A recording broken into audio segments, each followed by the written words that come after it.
Hello प्यारे बच्चों, आप कैसे हैं? उम्मीद कर रहे हैं आप अच्छे होंगे और पढ़ाई भी अच्छे से कर रहे होंगे। आज हम इंग्लिश का थर्ड पार्ट पढ़ेंगे जो जो प्रेजेंट कंटीन्यूअस टेंस होगा। इससे पहले मैंने आपको वीडियो दे रखा है जो प्रेजेंट इंडेफिनिट टेंस का दिए थे, वो पार्ट 2 है और उम्मीद करें वो वाला पार्ट आप पढ़ लिए होंगे और आसानी से आपको समझ में भी आ रहा होगा। और आज हम चलते हैं प्रेजेंट कंटीन्यूअस टेंस में। तो प्रेजेंट कंटीन्यूअस टेंस का पहचान पढ़ेंगे, हम रूल पढ़ेंगे और किस प्रकार हम इसको आसानी से याद कर सकते हैं उसका ट्रिक भी हम आज आपको बताएंगे, जिससे आपको याद करने में कोई समस्या नहीं होगा। आइए प्यारे बच्चों, तो देखते हैं इसको कि ये क्या कह रहा है प्रेजेंट कंटीन्यूअस टेंस। तो हम कहेंगे कि जिस वाक्य के अंत में रहा है, रही है, रहे है इत्यादि शब्द आता है तो प्रेजेंट कंटीन्यूअस टेंस कहलाता है। यानी सीधा सीधा बात समझिएगा, हम पहले इसलिए लिख देते हैं कि समय हम लोग का बच जाएगा। तो कहा क्या रहा है, जिस वाक्य के अंत में रहा है, रही है, रहे है इत्यादि शब्द आता है वो प्रेजेंट कंटीन्यूअस टेंस कहलाता है। और एक बात और बता दे, चाहे किसी का कंटीन्यूअस होगा, ये ट्रिक समझ लीजिएगा जरा, चाहे जिसका भी कंटीन्यूअस होगा, अगर आपके कान में सुनने में अगर कहीं से आगे कि कोई कंटीन्यूअस आपसे पूछ रहा है तो उस स्थिति में बस एक बात याद रखिएगा कि जहां कंटीन्यूअस नेम आ जाएगा तो उसका पहचान रहा, रही, रहे ही रहेगा। चाहे जहां भी कंटीन्यूअस नेम आ जाएगा तो वहां पहचान क्या रहेगा, रहा, रही, रहे। अगर पास्ट का होगा तो रहा था, अगर फ्यूचर का रहेगा तो रहा होगा, लेकिन रहा, रही, रहे जरूर रहेगा।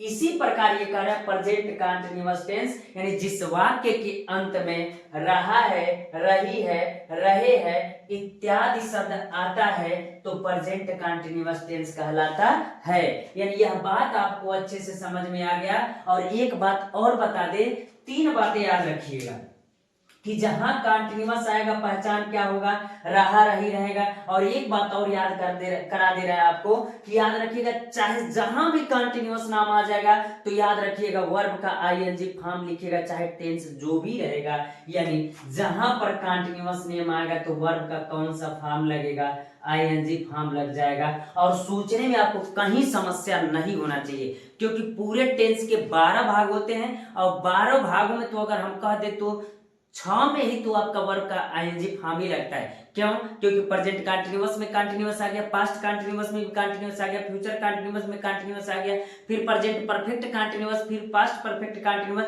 फिर फ्यूचर परफेक्ट कंटीन्यूअस टेंस। यानी 6 में जब कंटीन्यूअस नाम आ गया तो पहचान तो रहा, रही ही रहेगा। और सबसे बड़ी बात, वर्ब का कौन सा फॉर्म लिखेंगे, तो वर्ब का आईएनजी फॉर्म लिखेंगे। तो उम्मीद कर रहे हैं प्यारे बच्चों ये दो चीज आपको समझ में आ गया। अब जरा एक बात और याद रखना है, जहां पर रहा, रही, रहे रहेंगे ना, यानी जहां रहा, रही, रहे आ जाएंगे तो याद रखिएगा वहां पर है वो की अंग्रेजी लिखी जाती है। और इससे पहले मैंने आपको इंडेफिनिट में बताया था कि जहां ता है, ती है, ते है आता है, वहां पर है वो की अंग्रेजी नहीं लिखी जाती है। लेकिन याद रखिएगा यहाँ पर है वो की अंग्रेजी लिखी जाएगी, क्योंकि रहा, रही, रहे आ गए। यानी हम कह सकते जहां पर रहा, रही आएगा वहां पर है वो की अंग्रेजी लिखते हैं तो वह प्रेजेंट कंटीन्यूअस टेंस कहलाता है। तो ये बच्चों इसको देखते हैं कि नियम क्या कह रहा है। तो कह रहा है जिस वाक्य के अंत में रहा है, रही है, रहे है इत्यादि शब्द आता है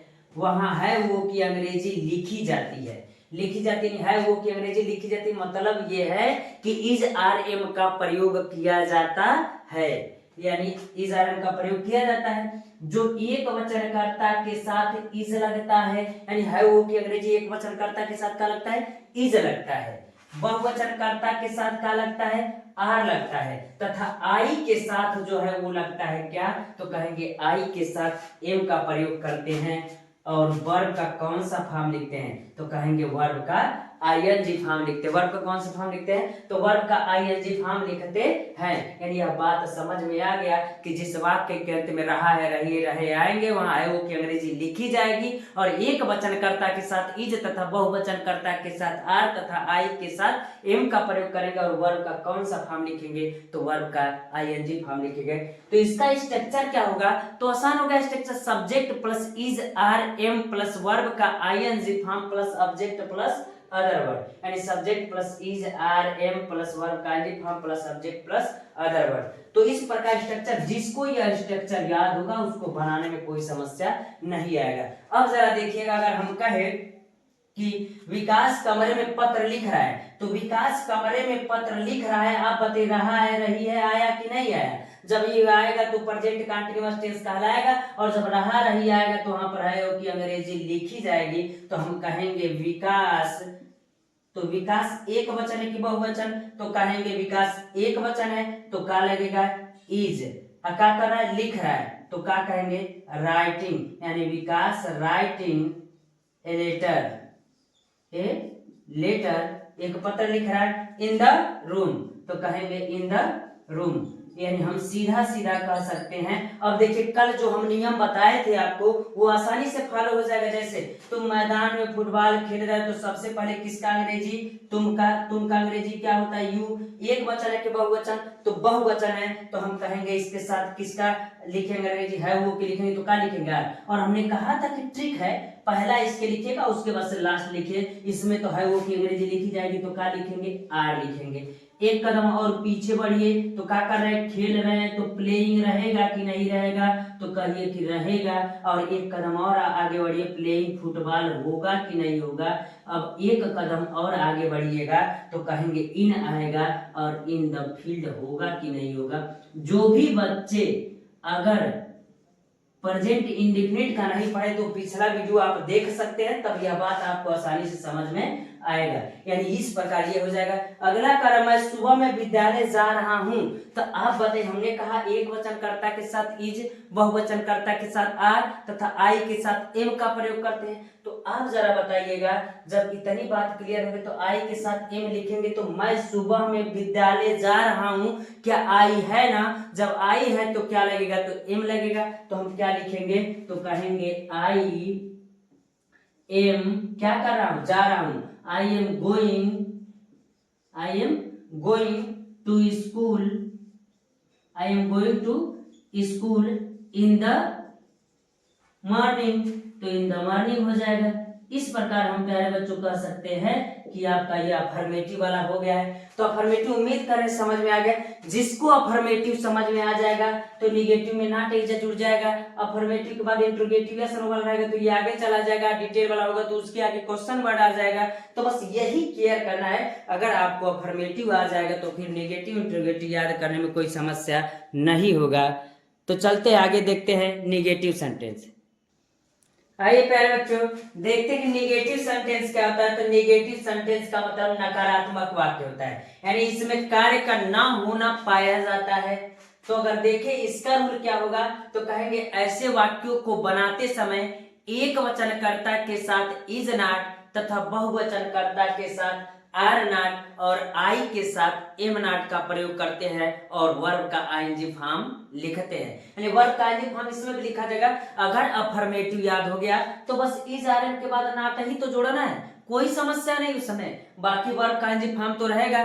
तो कह रहे subject plus is are am plus not plus verb का ING form plus subject plus other word हो जाएगा। तो आइए एग्जांपल देखते हैं कि क्या कह रहा है। कह रहा है सीमा कमरे में नहीं सो रही है, तो सीमा कमरे में नहीं सो रही, तो नॉट जुड़ेगा। तो सीमा एक वचन है कि बहुवचन, तो कहेंगे एक वचन है, तो सीमा रहेगा, इज रहेगा, नॉट रहेगा, और क्या कर रही है, सो रही है, तो कहेंगे स्लीपिंग।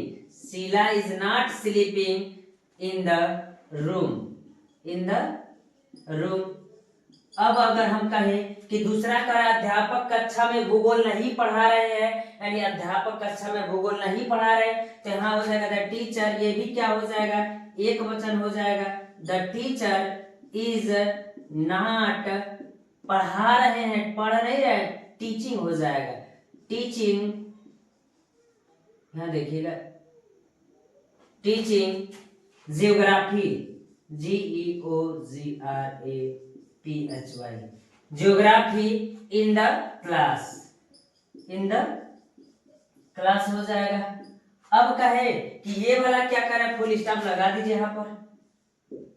अब कह रहा है ये कि मैं रात में आम नहीं खा रहा हूं, तो मैं रात में आम नहीं खा रहा हूं, तो आई लगेगा, तो कहेंगे आई एम नॉट ईटिंग, तो ईटिंग हो जाएगा, ईटिंग मैंगो। कब, in the night, in the night हो जाएगा। तो इस प्रकार आपका क्या हो जाता है, तो इस प्रकार निगेटिव भी हो जाएगा। अगर निगेटिव हो जाएगा, अफर्मेटिव हो जाएगा तो निगेटिव हो जाएगा। अब पढ़ेंगे इंट्रोगेटिव सेंटेंस। इंट्रोगेटिव सेंटेंस कौन वाला, यस नो वाला। तो इंट्रोगेटिव सेंटेंस यस नो वाला अगर आप इंडिफिनिट देखेंगे तो उसमें भी यस नो का मतलब हम बता दिए थे। जिसका जवाब यस नो में दिया जा सकता है उसे यस नो वाला कहते हैं। जिसका जवाब यस नो में नहीं दिया जा सकता है, डिटेल में देना पड़ता है, उसको क्या कहते हैं, डिटेल वाला कहते हैं। तो ये हो जाएगा। तो इस समय अंतर क्या होता है, अगर आप इंटरगेटिव रहता तो यही इजारा मूव करके पहले आ जाता है। तो आइए प्यारे बच्चों तो देखते हैं इंटरगेटिव यस नो वाला क्या कहता है। तो आइए प्यारे बच्चों इंटरगेटिव यस नो वाला देखते हैं। तो यस नो वाला अभी हमने बताया था, जिसका जवाब हम हाँ या ना में दे सकते उसको यस नो वाला कहते हैं। अब कह रहा है कि ऐसे वाक्यों में प्रश्नवाचक शब्द सबसे पहले रहता है। और मैंने इंडिफिनिट में भी बता दिया था कि जब यस नो वाला रहेगा तो सबसे बड़ी पहचान उसका यही होता है कि उसमें प्रश्नवाचक शब्द सबसे पहले रहता है। जब सबसे पहले रहता है तो इसकी अंग्रेजी नहीं लिखते। तो वही कहा है, ऐसे वाक्यों में प्रश्नवाचक शब्द सबसे पहले रहता है लेकिन उसकी अंग्रेजी नहीं लिखते हैं। उसके स्थान पर एक वचनकर्ता के साथ इज, यानी इसकी अंग्रेजी नहीं लिखते तो क्या लिखते हैं। अगर एक वचन करता रहेगा तो इज लिखिएगा, अब बहुवचन करता रहेगा तो आर लिखिएगा, और आई के साथ किसका प्रयोग कीजिएगा, यानी एम का प्रयोग कीजिएगा। लेकिन क्वेश्चन वर्ड का मीनिंग नहीं लिखना है। तथा वर्ब का कौन सा फॉर्म लिखना है, वर्ब का आईएनजी फॉर्म ही रहेगा। अंत में प्रश्नवाचक चिन्ह अवश्य लगाते हैं, प्रश्नवाचक चिन्ह अवश्य लगाते हैं। तो कहेंगे स्ट्रक्चर क्या होगा, is are am plus subject plus verb का ING form plus object plus other word plus question mark रहेगा, यानी प्लस क्वेश्चन मार्क रहेगा। Is are am plus subject plus verb का ING form plus object plus other word plus question mark रहेगा। तो आइए बना करके देखते कि क्या कह रहा है। पहला कह रहा है क्या विशाल उपन्यास पढ़ रहा है, तो क्या विशाल उपन्यास पढ़, तो क्या पहले आएगा तो इसका मीनिंग लिखेंगे क्या, तो हम कहेंगे इसका मीनिंग नहीं लिखेंगे। तो विशाल एक वचन है कि बहुवचन, तो कहेंगे एक वचन है तो इसके स्थान पर कार लगेगा, इज लगेगा। इज विशाल, स्ट्रक्चर को देख लीजिए, इज आ रहा है में से कोई एक सब्जेक्ट विशाल हो गया, वर्ब का आईएनजी फॉर्म, यानी क्या कर रहा है, रीडिंग। रीडिंग क्या कर रहा है, रीडिंग उपन्यास यानी नोवेल, क्या पढ़ रहा है, नोवेल, यानी इज विशाल रीडिंग नोवेल, यानी इज सब्जेक्ट हो गया विशाल, वर्ब का आईएनजी फॉर्म रीडिंग, और क्या पढ़ रहा है, नोवेल, और उसके बाद से अदर वर्ड है नहीं तो क्या करेंगे, क्वेश्चन मार्क लिख देंगे। अगला कह रहा है क्या वे क्रिकेट खेल रहे हैं, क्या वे क्रिकेट खेल रहे हैं, तो फिर आ गया, लेकिन यह बहुवचन है तो इसकी अंग्रेजी अब की बार क्या लिखेंगे, तो आर लिखेंगे। आर दे प्लेइंग क्रिकेट लिख दिया, नहीं तो मैच लिख दीजिए, मैच, अंत में क्या रहेगा, क्वेश्चन मार्क। अगला कर क्या मैं अंग्रेजी पढ़ रहा हूं, तो क्या आया, तो मैं आ गया तो आई लगेगा, आई के साथ क्या लगता है, एम लगता है, एम आई क्या कर रहा है, reading, am I reading English, और उसके बाद अंत में प्रश्नवाचक चिन्ह तो हम क्या करते हैं, अवश्य लगाते हैं। इस प्रकार ये सुनो, और जरा बोल के तो देखिए क्या कर रहा है, क्या विशाल उपन्यास पढ़ रहा है, तो कह सकते हैं यस, और नहीं तो नहीं, यानी नो लिख सकते हैं। अगर नहीं रहेगा तो नहीं लिख दीजिए। तो क्या रहा है, क्या विशाल उपन्यास पढ़ रहा है, तो कहेंगे नहीं, अगर हाँ तो यस कहेंगे। क्या वे क्रिकेट खेल रहे हैं, यस या नो। क्या मैं अंग्रेजी पढ़ रहा हूँ, यस या नो कह सकते हैं। अगर कोई पूछ दे विशाल क्यों उपन्यास पढ़ रहा है, तो कह देंगे यस, नहीं उसको डिटेल में बताना पड़ेगा। जब डिटेल में बताना पड़ता है तो क्या रहता है, डिटेल वाला रहता है प्यारे बच्चे। तो उम्मीद कर रहे हैं ये बात समझ में है। आइए देखते हैं इंट्रोगेटिव सेंटेंस वाला डिटेल वाला क्या होता है। तो जब डिटेल वाला रहेगा, इंट्रोगेटिव सेंटेंस डिटेल वाला रहेगा, तो उस स्थिति में हम क्या करेंगे, जब डिटेल रहेगा तो उसका जवाब हमें डिटेल में देना पड़ेगा, यस नो में नहीं दे सकते हैं। इसीलिए उसको क्या कहते हैं, डिटेल वाला कहते हैं। और जिसका जवाब यस नो में दे सकते थे उसको यस नो वाला कहते थे। तो इसमें अंतर क्या होता है, बहुत आसान होता है। कर ऐसे वाक्यों में प्रश्नवाचक शब्द बीच में रहता है। कैसे पहचानेंगे, हिंदी में कि डिटेल वाला है, तो ऐसे वाक्यों में प्रश्नवाचक शब्द बीच में रहता है। तो वही करा, ऐसे वाक्यों में प्रश्नवाचक शब्द बीच में रहता है, लेकिन उसकी अंग्रेजी लिखते हैं और वो भी सबसे पहले लिखते हैं। तो हम क्या कहेंगे, उसकी अंग्रेजी सबसे पहले लिखते हैं। बाकी सारा नियम कौन सा है, तो बाकी सारा नियम कौन सा है, यस नो वाला ही है।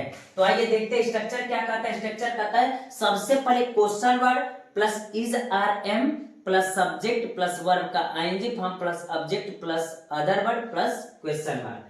तो कह रहा है कि महेश कमरे में क्यों टहल रहा है, तो महेश कमरे में क्यों टहल, तो बीच में आया कि नहीं, और जब बीच में आ जाता तो इसकी मीनिंग लिखी जाती है, बस पहले रहता है तो नहीं लिखा जाता है। तो जब बीच में आएगा तो इसकी मीनिंग सबसे पहले लिखा जाएगा, तो क्या लिखेंगे, वाई लिखेंगे, इसीलिए हमने लिखा है क्वेश्चन वर्ड। उसके बाद क्या रहता है, इज आर एम में से रहता है, तो महेश एक वचन है कि बहुवचन, तो कहेंगे एक वचन, तो क्या लगेगा, इज लगेगा, और फिर क्या रहेगा, तो कहेंगे सब्जेक्ट रहेगा, तो महेश हो गया। क्या कर रहा है, वर्ब का आईएनजी फॉर्म, तो टहल रहा है, तो क्या हो जाएगा, वॉकिंग हो जाएगा, और कहाँ, इन द रूम माने इन द रूम हो जाएगा। उम्मीद कर रही है बात समझ में आ रही होगी। अब अगला कर रहा है, लड़के सड़क पर कहाँ दौड़ रहे हैं, लड़के सड़क पर कहाँ दौड़ रहे हैं, तो फिर कहाँ आ गया, तो सबसे पहले वही रहेगा, तो वेयर, और लड़के एक वचन है कि बहुवचन, तो बहुवचन है तो क्या लगेगा, आर लगेगा, और the boys, where are the boys, boys लिख दीजिए, बहुत बच्चे, तो बॉयज हो जाएगा।